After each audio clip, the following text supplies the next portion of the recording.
경상수지 흑자폭이 증가하며 유동성이 증가했을 때 서울 아파트 매매 가격은 급등했습니다. 장기 불황이 고착화될 가능성이 높습니다. 2008년 글로벌 금융위기, 2010년에 촉발한 유로존 재정위기, 2020년 3월 시작된 코로나 팬데믹 위기에 시장금리는 급등했습니다. 안녕하세요. 데이터 과학으로 주택시장과 자산시장을 분석하는 엑슬리서치입니다. 이번 시간에는 지난 영상에서 말씀드린 대로 2023년 하반기 이후 주택시장을 전망하고 언론이 호도하고 있는 주택시장 현황을 팩트를 근거해 검증해 드리겠습니다. 영상 시청 전에 구독과 좋아요, 알림 설정 부탁드립니다.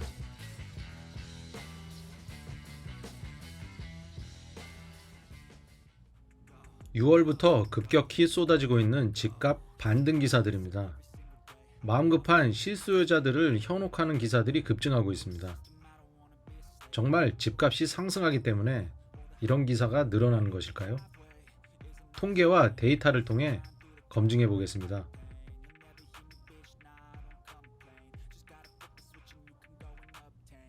한국은행은 경기 침체기나 경기 확장기에 유동성 공급과 회수를 통해 화폐량을 인위적으로 조절합니다. 2021년 6월 시중 유동성은 사상 최대를 기록했었습니다. 반면에 2023년 5월 시중 유동성, 즉 통화량은 감소하고 있습니다. 유동성이란 금융자산이나 부동산 자산을 손실 없이 현금화할 수 있는 크기를 나타냅니다. 총통화량은 유동성을 파악할 수 있는 지표로 보통예금, MMF 등 즉시 현금화할 수 있는 돈과 2년 만기 정기예금 등의 금융상품을 모두 포괄하는 넓은 의미의 통화지표를 말합니다. 총통화량 M2를 통해서는 돈의 이동 경로를 알 수 있습니다. 예를 들면 주식형 수익 증권이 증가하면 돈의 흐름이 주식시장으로 이동하고 정기예금이 늘어나면 은행으로 이동하고 있다는 것을 알 수 있습니다. 총 통화량 감소가 부동산 시장 침체로 이어지는 과정입니다. 경상수지가 악하면 총 통화량 증가세가 둔화되고 시중 유동성이 급감합니다. 이에 따라 투자 수요 및 실수요가 대폭 감소하고 자산 가치가 폭락합니다.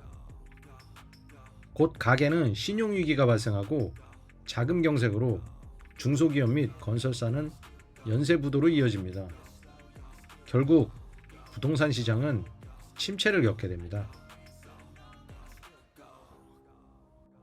총 통화량 증감에 따른 서울 아파트 매매 가격 추세를 분석한 지표입니다. 경상수지 흑자폭이 둔화돼 유동성이 감소했을 때 서울 아파트 매매 시장은 장기 침체기였습니다. 경상수지 흑자폭이 증가하며 유동성이 증가했을 때 서울 아파트 매매 가격은 급등했습니다. 이 지표를 보면 경상수지 악화와 무역적자, 고환율 및 인플레이션으로 인해 2022년부터 총 통화량이 급감하고 있고 아파트 매매 가격은 급락하고 있습니다. 한국은행은 지난 5월 25일 GDP 성장률을 기존 1.5%에서 1.4%로 수정 전망했습니다. 따라서 2023년 하반기에도 총 통화량 감소가 유력하기 때문에 아파트 매매 가격 역시 하락할 가능성이 매우 높습니다.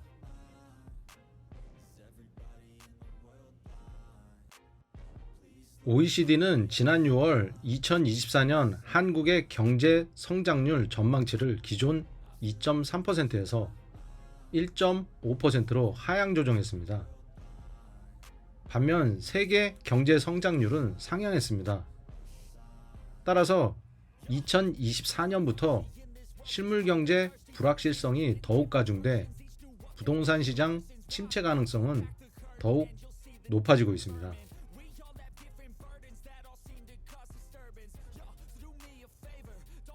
2022년 12월 통계청이 발표한 가계금융복지조사에 따르면 가계 보유 자산의 77.9%가 부동산 자산입니다. 결국 부동산 시장 장기 침체는 국내 실물 경제 전반의 위기로 전이될 수 있습니다.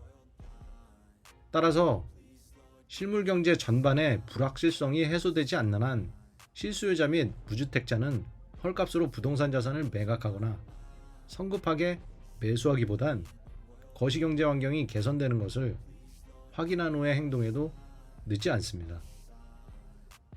부동산 담보가치 하락이 경기 침체 및 불황으로 전개되는 과정입니다.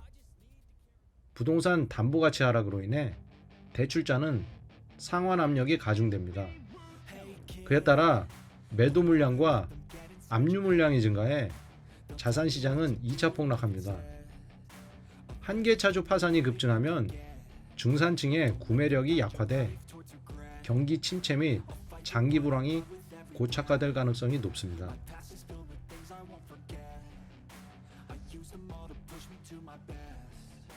시장금리가 상승해 주담대가 오른다는 내용의 기사들입니다. 총 통화량 이외에 부동산 시장과 자산 시장에 큰 영향을 미치는 것이 시장금리입니다.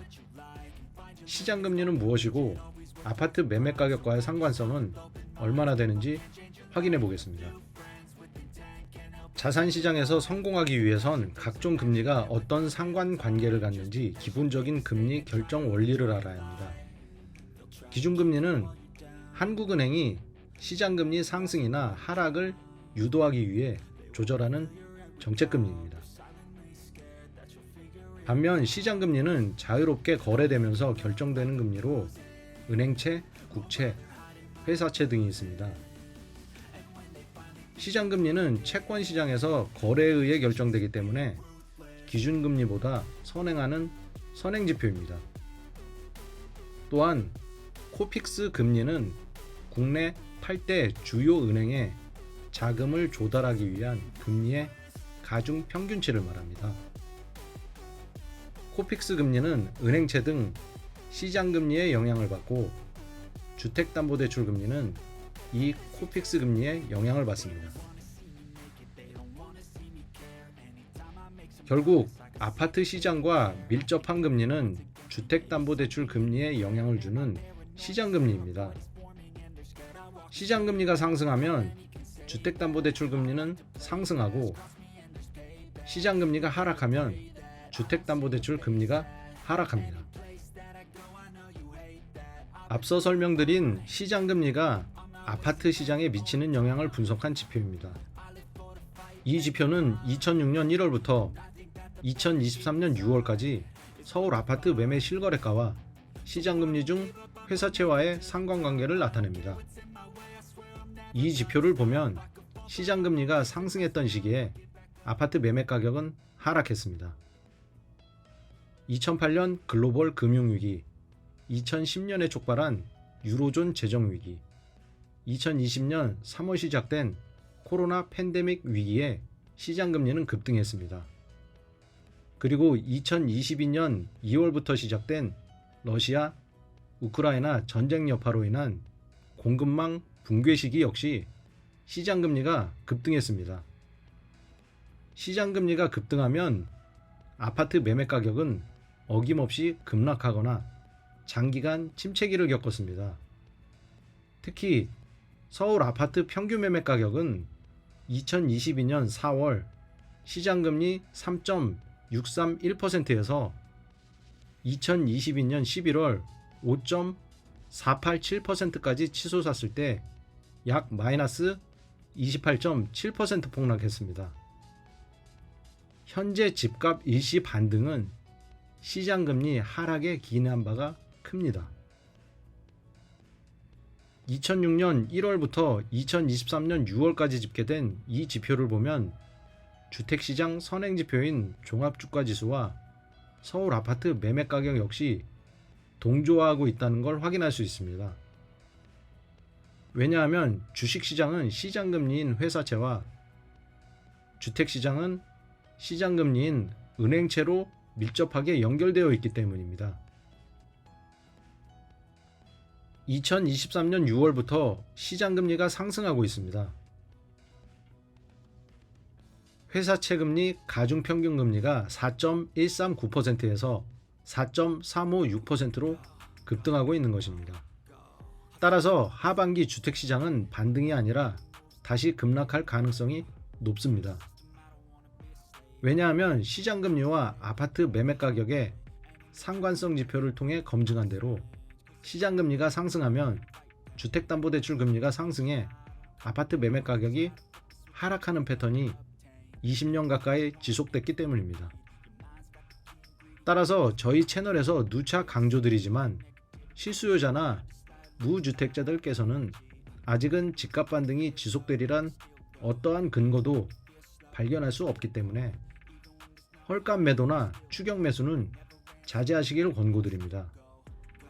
다음 시간에는 주택시장과 자산시장에 영향을 미치는 중요한 선행지표 및 후행지표들에 대해 시리즈로 제작해 전달해 드리도록 하겠습니다. 이 영상이 도움이 되셨다면 구독과 좋아요, 알림 설정 부탁드립니다. 감사합니다.